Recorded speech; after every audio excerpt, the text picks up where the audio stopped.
Hello everyone, welcome to our channel crack the exam. तो हम continue करेंगे अपना नेक्स्ट पार्ट जो हमारा चल रहा था एलपीजी रिफॉर्म पे। तो हमने फर्स्ट पार्ट पढ़ लिया, दैट इज लिबरलाइजेशन।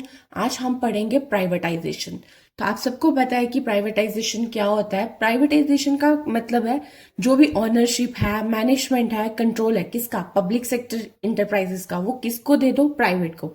क्योंकि पब्लिक सेक्टर अच्छे से परफॉर्म नहीं कर पा रही थी, उन पे क्या हो गया था, इनएफिशिएंटली वो वर्क कर रही थी। तो अच्छा काम करने के लिए उसको क्या कर दो, ऑनरशिप को, मैनेजमेंट और कंट्रोल जो भी पब्लिक सेक्टर के अंडर था वो कहाँ शिफ्ट कर दो, प्राइवेट सेक्टर में। इसको कहते हैं प्राइवेटाइजेशन। ठीक है, तो यही पढ़ेंगे आज हम, प्राइवेटाइजेशन। तो प्लीज चैनल को लाइक, सब्सक्राइब और शेयर कर दीजिएगा, और कोई भी डाउट होगा तो कमेंट सेक्शन में डाल दीजिएगा। ठीक है, तो स्टार्ट करें। What is privatization? तो वही लिखा है, privatization means transfer of ownership, management and control of public sector enterprises to the entrepreneur in the private sector. मतलब यही है कि लाइन सेम है, पब्लिक सेक्टर इंटरप्राइजेस को क्या करो, कहाँ शिफ्ट कर दो, प्राइवेट सेक्टर में। उनकी क्या ट्रांसफर करो, ऑनरशिप को ट्रांसफर कर दो, उनकी मैनेजमेंट को ट्रांसफर कर दो, उनका कंट्रोल जो भी पब्लिक सेक्टर के पास है उसको कहाँ ट्रांसफर कर दो, प्राइवेट सेक्टर के पास। तो इसको कहते हैं प्राइवेटाइजेशन। क्या बोलते हैं, प्राइवेटाइजेशन। अब इसको दो तरीके से किया जाता है। पहला वही जो ऊपर पढ़ा कि ट्रांसफर ही कर दो, पूरा का पूरा ट्रांसफर, ऑनरशिप को, मैनेजमेंट को कहाँ से, गवर्नमेंट सेक्टर से कहाँ ट्रांसफर कर दो, प्राइवेट सेक्टर। और दूसरा हमारे पास आता है डिसइन्वेस्टमेंट। क्या आता है, डिसइन्वेस्टमेंट। अब डिसइन्वेस्टमेंट क्या होता है, यहाँ पे लिखा हुआ है कि जो इक्विटी, पब्लिक सेक्टर यूनिट्स की जो इक्विटी है वो हम क्या करते हैं, उसको बेच देते हैं। गवर्नमेंट क्या करती है, उसको बेच देती है टू द पब्लिक को। इसको कहते हैं डिसइन्वेस्टमेंट। क्या बोलते हैं, डिसइन्वेस्टमेंट। मतलब उन्होंने अपनी इक्विटी को बेच दिया, by selling the equity of public sector unit PCSU to the public. उस प्रोसेस को कहते हैं डिसइन्वेस्टमेंट। या उसको बेच के या पूरी की पूरी ऑनरशिप को क्या कर दे, और पब्लिक सेक्टर की प्राइवेट सेक्टर कर दे, या complete transfer of ownership and management of public sector company, या पूरी की पूरी ट्रांसफर कर दे, या फिर डिसइन्वेस्टमेंट कर दे कि कुछ हिस्सा उसको बेचते हैं पब्लिक सेक्टर यूनिट का टू द पब्लिक। ये दो चीजें करके प्राइवेटाइजेशन हो सकती है। ठीक है, समझ आ गया कि ट्रांसफर करना पूरा या फिर डिसइन्वेस्टमेंट करना। तो एमसीक्यू हो सकता है कि प्राइवेटाइजेशन कैसे कर सकते हो, तो एमसीक्यू में ये दिख सकता है कि डिसइन्वेस्टमेंट। तो याद रखना डिसइन्वेस्टमेंट का मतलब क्या है कि जो इक्विटी है पब्लिक सेक्टर यूनिट की उसको बेचना टू द पब्लिक को, उसको क्या कहते हैं हम, डिसइन्वेस्टमेंट। तो इससे प्राइवेटाइजेशन हो जाती है। ठीक है, तो आगे चले। थर्ड हमारा आता है ग्लोबलाइजेशन। अब थर्ड क्या आएगा, ग्लोबलाइजेशन। अब देखो ग्लोबल का क्या ही मतलब है, ग्लोबल का मतलब इंटरनेशनली, हम बाहर इंपोर्ट एक्सपोर्ट आसानी से करें, बाहर वाला भी हमारे पास आए, बाहर की फैक्ट्रीज हमारी कंपनी में इंडिया सॉरी हमारी इंडिया में लगे, हम बाहर जाके काम करें, दैट इज ग्लोबलाइजेशन। ठीक है, तो जो ग्लोबलाइजेशन है वो क्या है, वो किसका आउटकम है, जो हमने ऊपर दो चीजें पढ़ी। क्या, लिबराइजेशन। लिबराइजेशन का क्या मतलब था कि लाइसेंस फ्री कर दो, कि बाहर से कोई भी आके यहाँ पे प्लांट लगा सकता है। उनको लाइसेंस पहले ना बहुत परमिशन लेने पड़ती थी, ये पढ़ा। तो लाइसेंस फ्री हो गया तभी तो आके हमारा ग्लोबल होगा वर्ल्ड। और दूसरा क्या, प्राइवेट कर दो, प्राइवेटाइजेशन कर दो, पब्लिक सेक्टर से क्या कर दो, प्राइवेट कर दो। तो ये दोनों को रिजल्ट से हमारा कौन सी प्रोसेस आई, ग्लोबलाइजेशन। कौन सी आई, ग्लोबलाइजेशन। तो ग्लोबलाइजेशन का क्या मतलब है, integrating the national economy with the world economy through removal of barrier on international trade and capital movement. Capital movement मतलब पैसा। तो ग्लोबलाइजेशन का यही मतलब है कि इंटीग्रेट करना अपनी नेशनल इकोनॉमी, जो हमारी नेशन की इकोनॉमी है, किसके साथ, वर्ल्ड की इकोनॉमी के साथ। कैसे, बैरियर को रिमूव करके, मतलब वही लाइसेंस को रिमूव करके। दैट इज, उसको क्या कहते हैं, लिबराइजेशन। यही पढ़ा ना हमने कि बैरियर रिमूव करना, लिबराइजेशन। और क्या होता है, कैपिटल मूवमेंट। इससे पैसे का फ्लो भी क्या हो जाएगा, इंपोर्ट एक्सपोर्ट क्या हो जाएंगे, अच्छे से हो जाएंगे। तो ये सब कुछ करके बाहर की प्राइवेट कंपनियां आ जाएंगी, वही आउटकम हो गया कि प्राइवेटाइजेशन का और लिबरलाइजेशन का। तो ग्लोबलाइजेशन का क्या मतलब है, इंटीग्रेट करना अपनी इकोनॉमी को वर्ल्ड इकोनॉमी के साथ। कैसे, एक तो पैसों का फ्लो करके, और दूसरा जो बैरियर है उसको रिमूव करके, दैट इज ग्लोबलाइजेशन। ठीक है, सेकेंड पॉइंट यही लिखा है, it is outcome of policy of liberalisation and privatisation. तो ये किसका आउटकम है, लिबराइजेशन एंड प्राइवेटाइजेशन का। तो इंडियन इकोनॉमी, जो इंडिया है उसकी भी इकोनॉमी कैसी है, ग्लोबल। और ग्लोबल इकोनॉमी से वो इंकरेज करता है फॉरेन ट्रेड। और आपको ये बात पता थी कि एलपीजी रिफॉर्म को इसीलिए लाया था कि उनके पास जो पैसे थे ना, बड़ा था ना बैलेंस ऑफ पेमेंट, वो क्या था 2 हफ्ते से कम ही रह गया था। ठीक है, तो इसलिए इनकरेज कर रहे हैं फॉरेन ट्रेड को। और it aims to create a borderless world. तो इसका क्या एम है ग्लोबलाइजेशन का, कि जो हमारा वर्ल्ड है वो बॉर्डरलेस। बॉर्डरलेस का मतलब यहाँ पे ये है कि कोई भी आके ट्रेड कर सकता है और हम जाके वहां ट्रेड कर सकते हैं। जो हमारा जो वर्ल्ड है वो कैसा बन गया, बॉर्डरलेस। ठीक है। अब ग्लोबलाइजेशन में एक सबसे इंपॉर्टेंट पार्ट है, दैट इज आउटसोर्सिंग। ये किसका रिजल्ट है, ग्लोबलाइजेशन का। एमसीक्यू आता है, इसको स्किप मत करना, इंपॉर्टेंट है, आपको पता भी होना चाहिए कि आउटसोर्सिंग क्या है। पहले मैं आपको हिंदी लैंग्वेज में समझाती हूँ, फिर इंग्लिश रीड कर लेना। अब आउटसोर्सिंग का क्या मतलब है, देखो वर्ड ही समझ रहा है, आउट बाहर से, सोर्स लाना। ठीक है। अब क्या होता है कि ना बहुत सारी कंपनीज की एग्जांपल देती हूँ, जैसे आईटी सेक्टर्स में ये क्या करते हैं, अपना काम करने के लिए बाहर से कोई भी बंदा हायर कर देते हैं। जैसे एचआर, क्या कर दिया, एचआर को हायर कर दिया। अब एचआर का काम क्या है, कि देखना कि उसकी सैलरी कितनी है, कौन से बंदे को हायर करना, ये सब कुछ करना। ठीक है। तो ये क्या करते हैं, कभी कभी कंपनी ये बाहर के बंदे को अपॉइंट कर लेती है, अपनी कंपनी का स्टाफ नहीं, बाहर से। तो वो बंदा बाहर से आया तो क्या हो गया, आउटसोर्स क्या है, बाहर से, तो आउटसोर्सिंग। उसी चीज को क्या कहते हैं, आउटसोर्सिंग। कि वो सब कुछ खुद का बंदा नहीं, उसको बाहर से लिया है कि तू हमारा ये सब कुछ देखेगा, तो उस चीज को क्या कहेंगे, आउटसोर्सिंग। वैसे ही इंडिया जो है वो सबसे क्या मानी जाती है, डेस्टिनेशन ऑफ आउटसोर्सिंग मानी जाती है। क्यों, देखो इंडिया का आपने देखा ना, इंडिया के लोग बड़े चीप सस्ते में काम कर देते हैं, तो उनके पास स्किल भी है, नॉलेज भी है, तो इसीलिए इंडिया एक सबसे डेस्टिनेशन ऑफ आउटसोर्सिंग है। तो जो बाहर वाली कंट्रीज है वो इंडिया में क्या करते हैं, इंडिया को क्या करते हैं, आउटसोर्सिंग की तरह यूज करते हैं। तो इंडिया वाले उनका काम करते हैं, उनको पैसा मिल जाता है, तो वो क्या हो गया, आउटसोर्सिंग हो गया, क्योंकि ये वो वही चीज है। तो वही लिखा हुआ है, it is an outcome of globalization. तो आउटसोर्सिंग किसका आउटकम है, ग्लोबलाइजेशन का।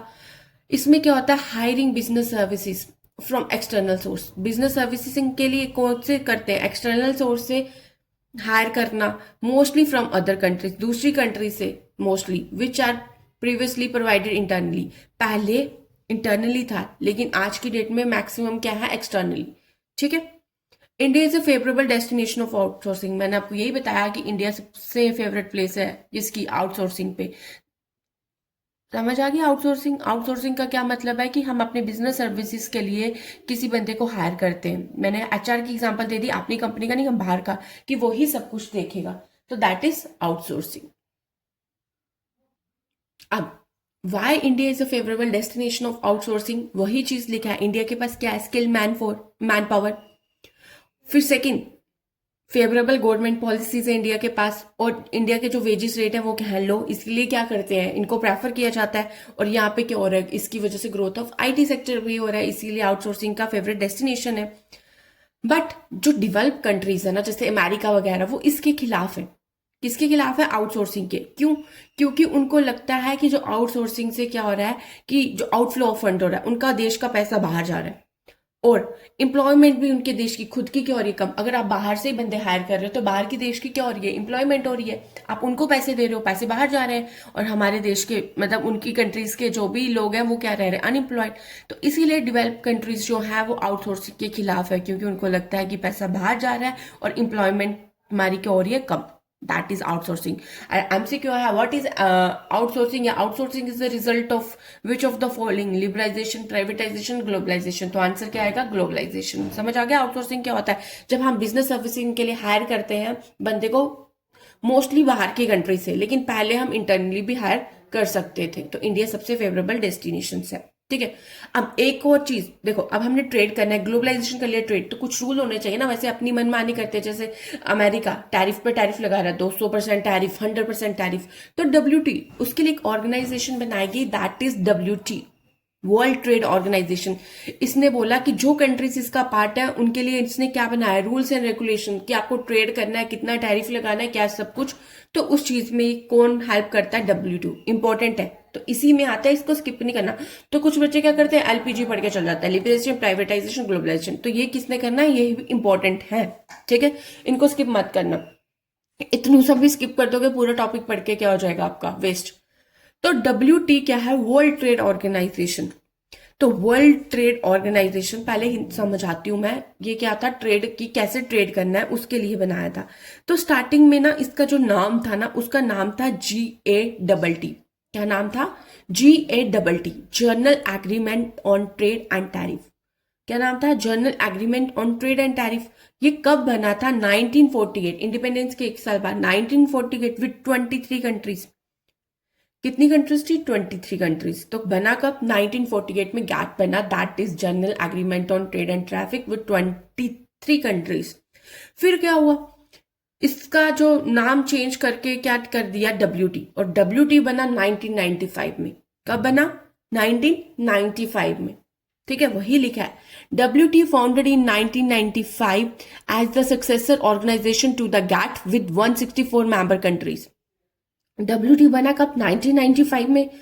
और जब बना इसके पास कितने मेंबर्स है, कितनी मेंबर्स कंट्री है? 164। तो किसको रिप्लेस किया इसने? गैट, मतलब general agreement on trade and tariff. तो WT कब बना? 1995 विद 164 मेंबर कंट्रीज। कितनी मेंबर्स कंट्री? 164 member country. अब WT बनाया क्यों? क्या पर्पस था? ये वही चीज मैंने बताई। ये एक एस्टैब्लिश करता है प्लेटफॉर्म जिसमें क्या लिखा है? In which nation can not place unreasonable restriction on trade and provides equal opportunity to the all countries in the international market। इसीलिए बनाया गया ये, ताकि जो नेशंस हैं वो कोई, देखो जैसे कोई अन्य मतलब अपनी मर्जी से कोई रिस्ट्रिक्शन लगा दी, ये नहीं कर सकता, वो नहीं कर सकता, इतना टैरिफ, ये सब, तो कहता ट्रेड पे ऐसे कुछ रिस्ट्रिक्शन लगा दी, ऐसा कुछ नहीं होगा। तो इसलिए बनाया गया कि कोई भी कंट्री, कोई भी नेशन जो WT का पार्ट है, वो कोई भी रिस्ट्रिक्शन अपनी मर्जी से नहीं लगा सकती, और जितनी भी कंट्रीज है उन्हें इक्वल अपॉर्चुनिटी देगी इंटरनेशनल मार्केट में। जितना भी इंटरनेशनली अगर ट्रेड कर रहे हो तो जितनी भी कंट्रीज हैं उनको क्या मिलेगा? Equal opportunity. ठीक है, तो इसीलिए बनाया गया हमारा WTO। अब क्या? India as a member, India भी किसका पार्ट है? WTO। तभी तो पढ़ रहे हैं हम। ठीक है, याद रखना, इंडिया किसका पार्ट है? WTO। India has been in the front position of framing fair global rules and regulation. जो रूल्स एंड रेगुलेशन बनाता है कैसे करना है, तो इंडिया भी उसका पार्ट है। पेपर में पूछे India is a part of WTO, that is yes, India is a part of WTO, जो बनी 1995 में विद 164 मेंबर कंट्री। और काम क्या था कि कोई भी कंट्री अपनी मर्जी से रिस्ट्रिक्शंस नहीं लगा सकती ट्रेड पे, और सारी जितनी भी कंट्रीज हैं WTO में उनको इक्वल पार्ट मिले, अपॉर्चुनिटी मिलेगी इंटरनेशनल मार्केट में। ठीक है, और इंडिया इसका पार्ट है। और अब फंक्शन क्या काम करता है? फंक्शन WT का वही चीज है। इसका काम क्या है? देखो कुछ ना फैक्ट्रीज वगैरह जो भी ट्रेड करे तो हमारे इन्वायरमेंट को क्या हो रहा है? पोल्यूशन। तो आपने ये नहीं करना कि आप कोई भी चीज ऐसा कर दो कि उसको इन्वायरमेंट को प्रोटेक्ट नहीं हो रहा। तो WT का ये भी काम है कि अगर आप वो ट्रेड या वो पॉलिसी है उसको इन्वायरमेंट भी क्या कर सकती है? प्रोटेक्ट, मतलब ऐसा चीज लाओ जिसमें इन्वायरमेंट की भी क्या हो जाए? प्रोटेक्शन हो जाए। ठीक है, अब यही चीज पढ़ेंगे कि क्या फंक्शंस हैं इसके WT के। फर्स्ट फंक्शन हमारा ये कहता है कि ये फैसिलिटेट करता है international trade through removal of tariff as well as non tariff barrier. यही पढ़ा, इंटरनेशनल ट्रेड को ये क्या करेगा? फैसिलिटेट, क्योंकि बैरियर है तो इसने कहा क्या बैरियर लगाना, क्या नहीं लगाना, ये WT वो करेगा। Second, increasing greater market access to all member country by establishing rule based trade regime. अब देखो, अब ये क्या, यहाँ पे देखो इसने कहा ना इक्वल अपॉर्चुनिटी मिलेगी। जब सबको इक्वल अपॉर्चुनिटी मिलेगी तो ग्रेटर मार्केट क्या हो जाएगी? SS। तो जितनी भी मेंबर कंट्रीज हैं उनको ज्यादा से ज्यादा क्या मिल जाएगी? SS। और एक तो रूल है और रेगुलेशन एस्टैब्लिश कर रहा है WTO, तो उनको ट्रेड करने में भी क्या हो जाएगी? आसानी। ठीक है, अब third, raising production capacity and ensure optimum utilization of world resources. देखो अब क्या हो रहा है, सारी लोग जितनी भी कंट्रीज है वो उसका पार्ट है, उनको इंटरनेशनल ट्रेड मिल रहा है, उससे हमारी प्रोडक्शन और कंपटीशन ज्यादा हो गया। जहां पे कंपटीशन ज्यादा और आपको पता है वहां पे प्रोडक्शन की कैपेसिटी क्या हो जाएगी? ज्यादा। और वो यही चीज बोलता है, और आपको पता है ना कि हमारे पास सोर्सेज क्या है? कम।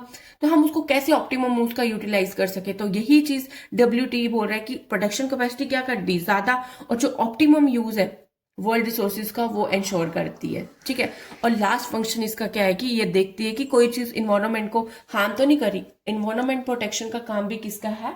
WT का। ठीक है, तो ये पढ़ा आज हमने कि प्राइवेटाइजेशन पढ़ा कि पब्लिक सेक्टर अपने क्या करता है? ओनरशिप ट्रांसफर करता है, कंट्रोल मैनेजमेंट किसको दे देता है? पूरा कंप्लीटली प्राइवेट सेक्टर को, या फिर डिसइन्वेस्टमेंट करता है कि अपने शेयर्स या इक्विटी को सेल कर देता है पब्लिक को, दैट इज डिसइन्वेस्टमेंट। फिर हमने पढ़ा ग्लोबलाइजेशन किसका रिजल्ट है? प्राइवेटाइजेशन और लिबराइजेशन का।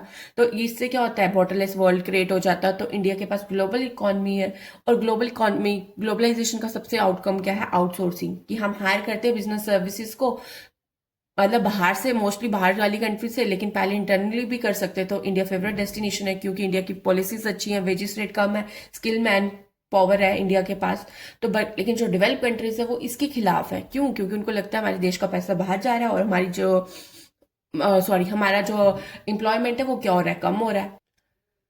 तो हमारे पास एक ऑर्गेनाइजेशन हमने पढ़ा डब्ल्यूटीओ। डब्ल्यूटीओ में क्या पढ़ा कि डब्ल्यूटीओ ऑर्गेनाइजेशन हमारी बनती है 1995 में विद 164 मेंबर कंट्रीज में, जिसमें हमने ये पढ़ा था कि पहले इसका नाम क्या था, मतलब उसने किसको रिप्लेस किया, GATT, general agreement on trade and traffic, जो हमारा बना था 1948 में विद 63 मेंबर कंट्रीज में। इसका क्या काम था? इसका ये काम था कि ये कहते हैं कि जो अनरिस्ट्रिक्ट कोई भी कंट्रीज है अपनी मर्जी से रिस्ट्रिक्शंस या ट्रेड पे लगा रही है उसको हटाना, और ये बोल रहा है कि इक्वल अपॉर्चुनिटी दो सारी कंट्रीज को ताकि इंटरनेशनल मार्केट में वो पार्टिसिपेट कर सके।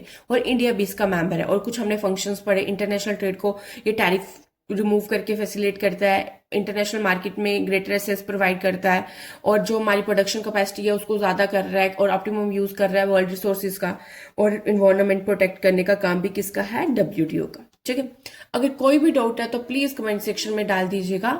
Thank you everyone for watching.